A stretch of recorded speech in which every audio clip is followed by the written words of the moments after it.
te explicando pra te confundir, tô te confundindo pra te esclarecer.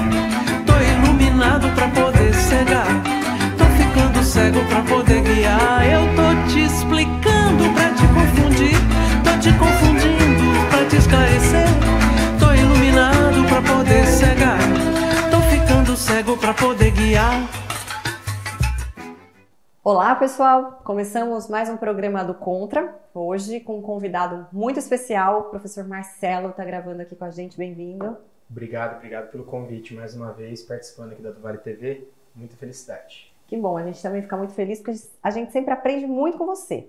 Aliás, falando em aprender, pessoal que está prestando vestibular aí, dá uma olhadinha na página do Instagram desse moço, que vocês vão aprender muita coisa.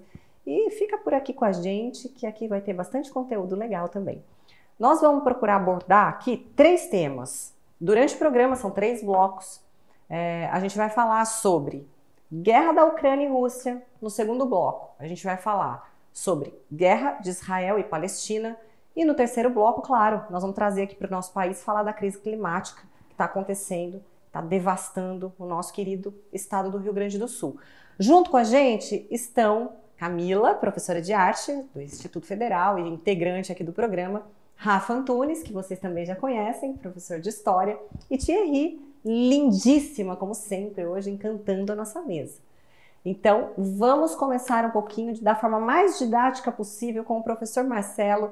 Ele vai procurar contar pra gente que essa guerra entre Ucrânia e Rússia não começou hoje, não. E não começou também há 2 anos atrás. Começou muito antes. Então, queria que você transitasse aí por essa história, trouxesse para a gente, para o pessoal de casa e para nós ficarmos na mesma página sobre esse conflito tão grave que já matou tanta gente na Ucrânia e também russos, né? Vamos lá, fala para a gente um pouquinho desse dilema. Como eu costumo dizer, né? Se a gente for voltar no passado para entender a origem desse conflito, a gente tem que voltar lá no pré-cambriano, na história geológica da Terra. Mas assim, brincadeiras à parte, é bom a gente lembrar que o Império Russo já teve como capital uma cidade chamada Kiev, que hoje é a capital da Ucrânia, né? Então é importante a gente fazer esse primeiro destaque para entender que, historicamente, já foi tudo conectado, né? Então, os cidadãos ucranianos, eles pertencem, do ponto de vista étnico, ao mesmo grupo dos russos, que são os povos eslavos, né? Então, russos, poloneses, ucranianos. Aí tem os povos eslavos do sul, que ficam na Sérvia, Croácia, Bósnia e Herzegovina, né, que formavam a antiga Iugoslávia, que inclusive significa justamente povos eslavos do sul. Então, os eslavos, eles são um grupo étnico, vamos dizer assim, coeso, né? Mas aí, trazendo um pouco mais para perto da gente, no século XX, o período da União Soviética foi um período muito importante dessa criação de laços, né?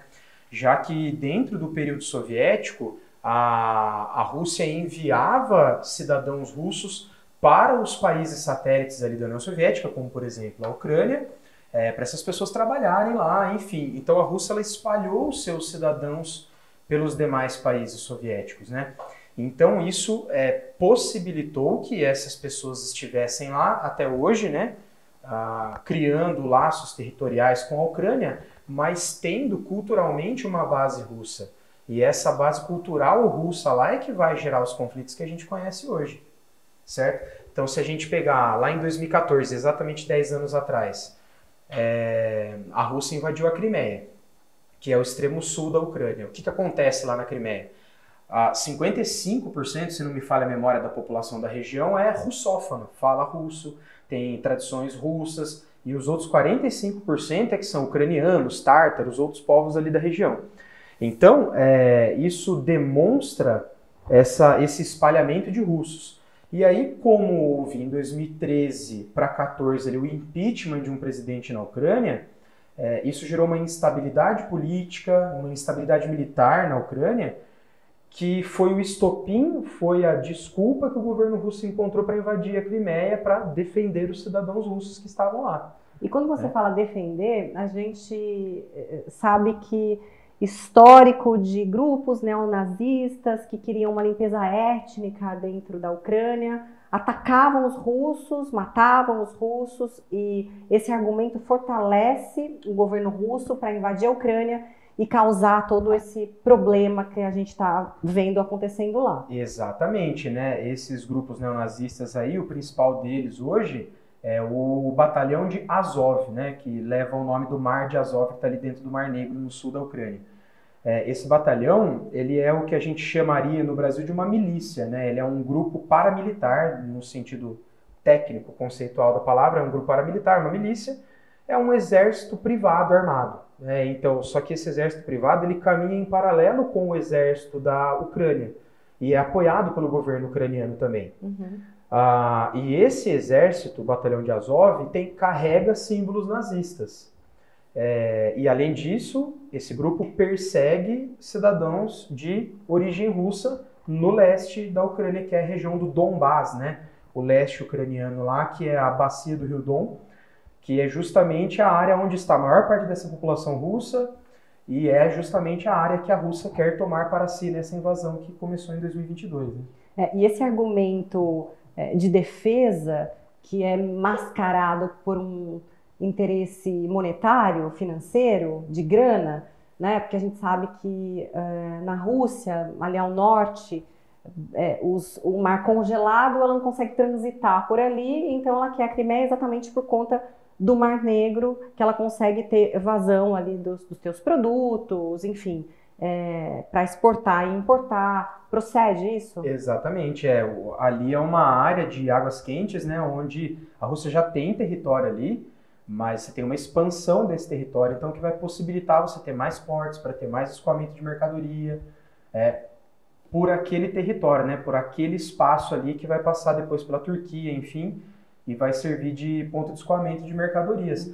E não só para ter os portos, não só para ter o litoral, a saída para o mar, né, que também, do ponto de vista geopolítico, é muito importante, mas as terras ali dessa região do leste da Ucrânia tem um solo muito fértil, que no Brasil a gente chama de chernossolo, lá na Ucrânia é chamado de solo de Chernozion, na Rússia também, né? Chernozion significa terra preta, terra escura, porque é um solo extremamente fértil, um dos mais férteis do mundo, é um marrom escuro, quase negro assim, né? Por isso solo preto, solo escuro, Chernozion, que é um solo muito fértil para atividade agrícola, né? E Rússia e Ucrânia são os maiores produtores de trigo do mundo. Uhum. Então, inclusive, essa guerra ela impacta no preço do nosso pãozinho. Então, sempre tem um pano de fundo, infelizmente, político e financeiro, né? E quem sofre com isso é a população.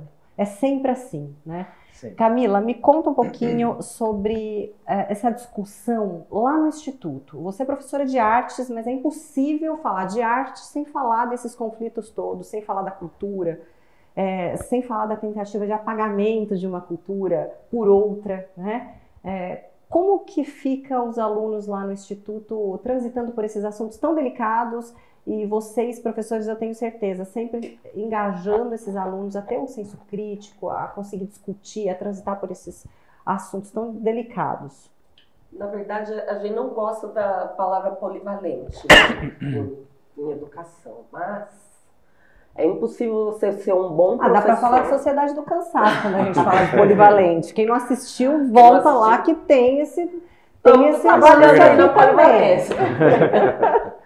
Porque a grande verdade é que um bom professor, ele não pode ser bom só no que ele estudou. Ele tem que construir um mapa conceitual que é muito mais amplo do que o que ele gosta, do que ele escolheu estudar especificamente. Eu, para estudar arte, eu tive que estudar composição, eu tive que estudar matemática, eu tive que estudar química, eu tive que ampliar o rol de conhecimentos para eu conseguir chegar para um aluno de 15 anos e aquilo fazer sentido, de alguma forma. Mesmo que ele não goste de arte e goste mais de matemática, goste mais de história, goste mais de filosofia, mais de geografia. Nesse molho todo, a gente tem a dificuldade dos tempos modernos, da contemporaneidade, que é muita informação e pouco objetivo. Porque a informação, ela é maravilhosa, se você sabe o que fazer com ela. Se você sabe destinar, colocar no lugar certo e articular isso com um objetivo. Mas a gente vive uma geração cansada. E se você tem também condição de distinguir o que é verdadeiro e o que não é, né? Não, que isso é o mais o sério. fato ou fake, aí nós já vamos de novo para uma construção que é mais complexa ainda, que é discutir o que é verdade. Porque a verdade é relativa, realmente. Né? Tem uma dificuldade hoje em separar o mundo das verdades e das mentiras. No campo da arte, todo mundo é uma grande mentira. É um grande mundo particular de um artista. Ele cria aquilo de uma forma tão independente que não segue as regras do mundo. É a forma que ele se expressa, como ele enxerga o mundo. É uma expressão né? única. A partir da Sim. própria experiência, da vivência. Do lugar que mora. Exato. E aí vem a complexidade. Né? Quando a gente está falando de conflitos, a gente está falando do apagamento geográfico, de pertencimento, estético, religioso, que tudo isso que gera arte, toda essa construção, geram objetos de arte. Produzem isso dentro de uma sociedade que está existindo. Quando você tem uma situação de conflito, é um rompimento. E não é um apagamento, é um rompimento, deixa uma cicatriz nessa sociedade, nesse grupo. E aí, tudo isso vai ser reconfigurado no processo de reconstrução cultural que vai acontecer depois, que vai depender de quem ganhou, de quem perdeu, de quem ganhou mais, de quem perdeu menos, e que lugar que isso está. E dependendo dos vitoriosos, a gente vai ter esse apagamento, né? A gente vai dependendo do vitorioso, o apagamento é uma certeza. Tem evangelização também. Mas tem a questão da resistência. É isso que... E a gente sempre acha que a resistência ela é uma revolução, que dá muito trabalho. Não. Você me fez lembrar da contracultura. A resistência, ela é uma existência. A resistência é existir. Então a arte, ela sobrevive em cada um que sobreviver a este processo de invasão, de dominação. Perfeito. Que passa pelo capital, que passa pela geografia, pelo pertencimento, pela estética, pela cultura. Isso vai se revelar no processo, mas sempre fica uma cicatriz, uma lacuna, que onde eu preciso sobreviver, eu não crio, eu sobrevivo. Eu crio, a minha criatividade está focada na sobrevivência do humano, do mínimo possível. E aí, nessa lacuna, vai existir o eco dessa lacuna, que vai produzir uma arte específica, que vai gerar outra produção artística. E movimentos históricos, culturais, que vão se criando exatamente por conta da resistência, porque a arte é resistência, né? É isso. A existência é resistência. Boa, boa. Muito bom. Muito E bom. levar isso para os alunos, né? É uma dificuldade muito grande. Porque a gente tem que conseguir concatenar coisas tão, às vezes, que parecem tão distantes, não estão, elas estão ali ligadas, capilarizadas, mas a gente precisa tentar, né, desenhar, dar uma certa continuidade temporal, geográfica, artística na cabeça da pessoa que às vezes nunca ouviu falar em Crimeia, que às vezes não tem a menor ideia o que é o Rio Dom, mas ele vai precisar entender ali a região Donbass. E hoje, né, Rafa, aproveitando o que você está falando, não basta a gente tratar a geografia somente num contexto, olha, as capitais são essas, olha, o relevo é esse, afluentes da margem afluentes da Rio exato, né? Não basta, se bem que é importante ainda falar sobre isso, porque tem gente desmatando sem saber o quê, e sem saber a importância disso, né? Não dá para ficar só, né? Não dá, exatamente. Conhecimento não é uma ilha. Exato. Não é uma ilha e a falta do conhecimento que provoca tanto problema que a gente está enfrentando aí, né? As pessoas naturalizarem coisas absurdas e resultarem em catástrofes, como a gente está enfrentando agora no Rio Grande do Sul. Rafa, como que a gente consegue, como que o professor consegue entrar, né, nessa cultura que muitas vezes é tão diferente daquela família e você plantar uma sementinha ali para aquele adolescente, para que aquela criança ela desenvolva o seu próprio poder de raciocínio, o seu próprio senso crítico? Não é fácil. Eu não sei se a gente consegue, mas a gente está tentando, né, correndo na subida de calça jeans, né? Então, ali, dificílimo tentar dar esse sentido lógico, tentar dar esse... eu trabalho com história, filosofia e sociologia, tentar trazer, assim, por exemplo, uma ideia mais mais reta, né, do que é esse processo histórico. Qual a importância da Rússia Imperial, qual que é a importância da União Soviética para entender essa guerra que o Marcelo citou de 2014. Não é simples, é complexo, a gente segue, acho que só segue mesmo, vamos tentando, né, dar um certo sentido, iluminar, né? É a resistência. É a resistência, é isso. Thierry, esse monte de informação chegando pra gente. A gente rola ali a tela do Instagram ou de qualquer outro aplicativo e recebe um monte de informação, como bem disse a Camila, sem saber o que é verdade, sem saber o que não é, sabendo muitas vezes que verdades existem e diferentes verdades, dependendo do parâmetro, né? Isso torna as pessoas cada vez mais ansiosas, adoece as pessoas e o pior, desumaniza as pessoas, porque as pessoas enxergam isso com tanta distância, é lá esse problema, não me afeta. Então, eu não estou me importando, estou vivendo a minha vida aqui.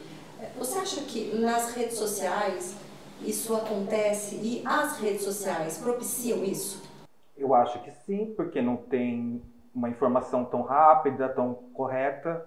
É meio difícil, tem que pesquisar muito sempre, né? Não dá para aceitar qualquer coisa, eu acho, sempre na internet. Eu acho muito perigoso, ainda mais nessas situações que a gente está vivendo. E acho que as pessoas fazem um sensacionalismo gigante, às vezes, com a notícia, o que é pior, às vezes. Eu sei que às vezes é grave, mas tem gente que vive por isso, né? Ganha likes, né? É horrível, né? A pessoa, às vezes, tem um alcance e usa um sensacionalismo. Aproveita daquilo ali e sensacionaliza. E aí eu acho que se as pessoas estão assistindo ele, não tem mais humanidade um pouco nelas. Então, eu acho bem complicado. Tem só esses dois lados, não tem um... A gente já discutiu muito isso, né, da educação na internet. Não tem, né? Não existe. É uma terra sem lei, como a gente já tratou aqui em outros lugares. Tem gente séria, óbvio que tem. Sim. Mas não é que tem voz, talvez. Essas pessoas sérias enxugam gelo, né? Sim. Porque para cada... Mas nós não vamos desistir nunca. A gente sempre vai buscar trazer os aspectos verdadeiros. Aqui, por exemplo, nesse programa, eu acho que faz muito isso, né? Traz discussões interessantes, assuntos interessantes, importantes, para não ser mais alguma coisa jogando informação errada por aí. Então, vocês são demais. E a gente está terminando o primeiro bloco, nós vamos para o segundo bloco tratar sobre guerra da Palestina e Israel. Segura aí que a gente já volta. Tô ficando cego pra poder guiar.